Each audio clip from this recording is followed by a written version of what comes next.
अपनी कमजोरी और बुज़दिली की वजह से सहूलतकार जरूर बन जाता है। अस्सलाम वालेकुम नाज़रीन इकराम, मैं हूं अब्दुल बासित स्वाति और आप देख रहे हैं मेरा डिजिटल चैनल। नाज़रीन इकराम, पहले आप ये वीडियो देखिए, फिर इस पर डिटेल में बात करते हैं। जिक्र किया था तो उसने मुझे कहा कि मैं आपसे कुछ बात करना चाहता हूँ। तो मैंने कहा करें। कहता है no, I would like to talk to you in a corner. तो मैं चला गया उसके साथ कोने में। तो उसने मुझे ये बताया कि मैंने खुद कांटेक्ट करके, अभी अरशद शरीफ जब पाकिस्तान में थे तो मैंने उनको कांटेक्ट करके कहा कि भाई आपके लिए बड़े ख़तरात हैं, बड़े मुकदमे दर्ज हो रहे हैं, तो आप कोई अपना बंदोबस्त करें, मैं आपको फैसिलिटेट कर देता हूँ, आपका हम अर्जेंटली को वीज़े का बंदोबस्त कर देते हैं। तो अरशद शरीफ ने कहा कि हाँ आप सही कहते हैं, लेकिन अभी मैंने फ़ैसला नहीं किया जाने का। तो ये बात मैं यहाँ पे इसलिए कर रहा हूँ कि यहाँ पे भी हमारे दोस्त बैठे हुए थे, आमिर मतीन और मालिक साहब भी। तो इन्होंने भी, वहाँ पे मैं भी मौजूद था, इन्होंने भी उसको मशवरा दिया था, काशिफ अब्बासी ने भी मशवरा दिया था कि आप अपने वीज़े वगैरह लगवा लें। लेकिन उसने कहा कि नहीं, मैंने पाकिस्तान से नहीं जाना, मैं इधर ही लड़ूंगा। लेकिन फिर हालात इस तरह के बनाए गए कि अरशद शरीफ फॉर द टाइम बीइंग कुछ अरसे के लिए उसको कहा गया कि आप मंजर से हट जाएं। तो अभी जो इधर शुरू में जो बात हुई थी ना कि जी वो कुछ लोगों ने उसकी ट्रोलिंग की थी, तो थोड़े दिन के लिए तो बहुत से लोग जाते हैं। हम इस चीज़ के यानी शाहिद हैं कि वो कुछ अरसे के लिए बहुत शदीद इसरार पे थोड़े अरसे के लिए, कुछ दिन के लिए उसको कहा गया था कि आप मंजर से हट जाएं। और अभी ये 1.5-2 घंटे पहले एक डिप्लोमेट जो है, वेस्टर्न डिप्लोमेट, वो भी मुझे यही बता रहे थे। तो मैंने उसको कहा कि हाँ आप सही कहते हैं, हमारे साथ भी उसकी यही बात हुई थी, वो पाकिस्तान से नहीं जाना चाह रहा था, लेकिन फिर उसको कहा गया कि हिकमत का मुजाहरा करो, थोड़े दिन के लिए चले जाओ, कि सियासतदान जो है वो तो इस काबिल नहीं है कि वो सहाफ़ियों की ज़िंदगी के लिए ख़तरात बने, लेकिन वो कभी कभी सहूलतकार बन जाते हैं।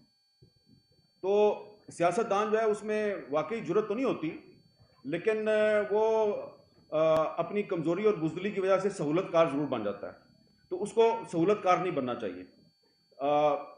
हमारे यहाँ पे एक दोस्त ने भी बात की, सलीम साहबी साहब ने, कि उन्होंने बहुत से नाम लिए, बहुत से साफ़ियों के नाम लिए कि अगर उनके मुकदमा कत्ल या उनकी शहादत की तहकीकात की जाती, उसमें हम अगर अपनी इत्तेहाद का मुजाहरा करते तो शायद अरशद शरीफ को भी शहीद ना किया जाता।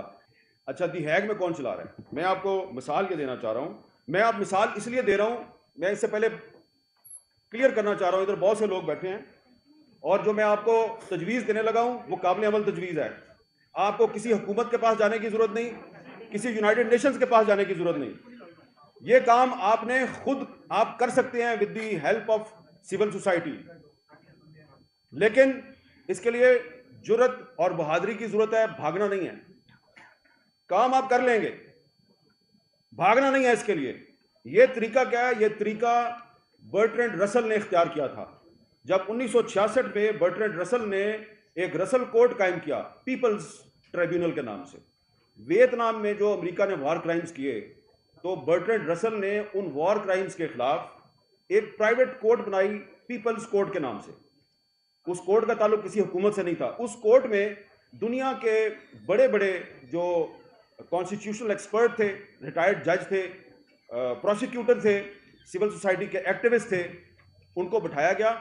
उन्होंने बाकायदा प्रोसीडिंग की, गवाह आए, उन पर जरा हुई और उसका जो रसल कोर्ट का फैसला है, उस फैसले के नतीजे में अमेरिका को वियतनाम में जंगी जराइम का मुजरिम करार दिया गया। और जो रसल कोर्ट का जो फैसला था वो, उसको किसी ने ये नहीं कहा कि जी ये तासुब पे मबनी फैसला था या हम इसको नहीं मानते। और उस रसल कोर्ट के फैसले के बाद अमेरिका वियतनाम से अपनी फौज निकालने पर मजबूर हुआ था। उस रसल कोर्ट को बाद में पीपल्स ट्रिब्यूनल का नाम दिया गया।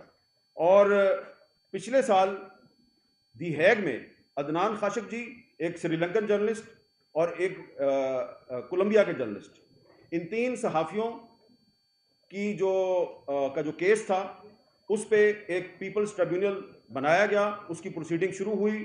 फिर वो जो ट्रिब्यूनल था वो इन तीनों मुल्कों में गया और उसने उस ट्रिब्यूनल को सऊदी अरब में नहीं जाने दिया गया, लेकिन अदनान खाशिक जी की जो वाइफ हैं, जमाल खाशिक जी की जो वाइफ हैं, उन्होंने उस ट्रिब्यूनल के सामने आके अपनी स्टेटमेंट दी।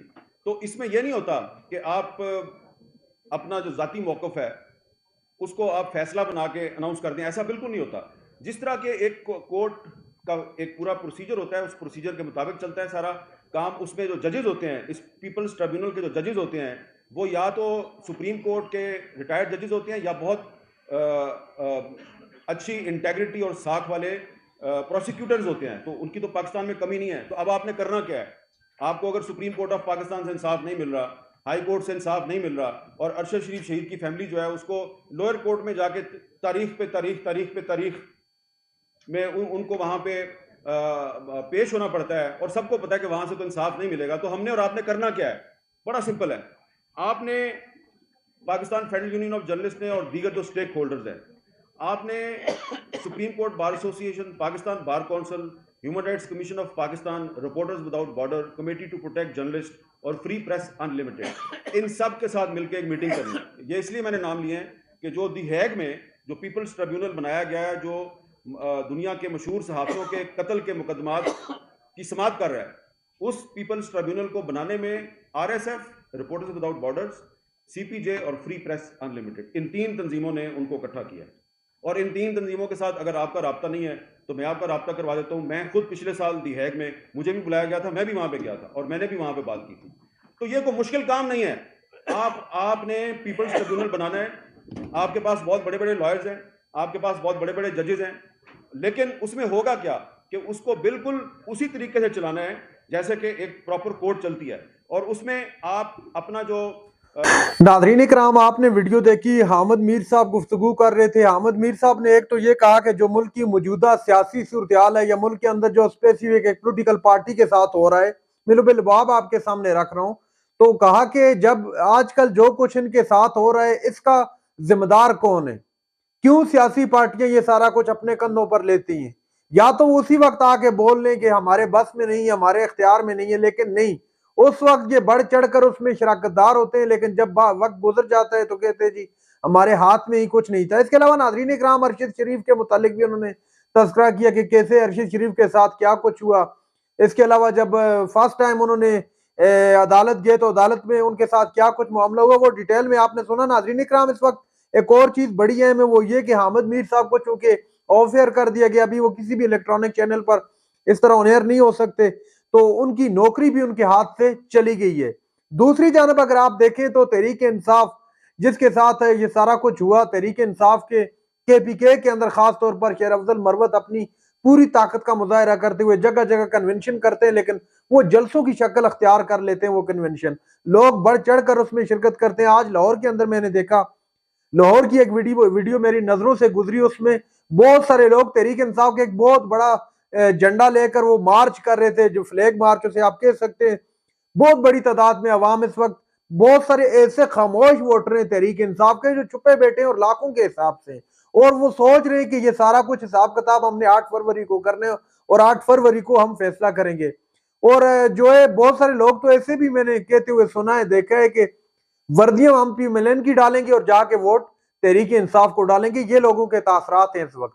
नाज़रीन इकराम, ये थी आज की हमारी वीडियो। चैनल पर जो है चैनल को सब्सक्राइब कर लें अगली वीडियो तक के लिए। अल्लाह हाफिज।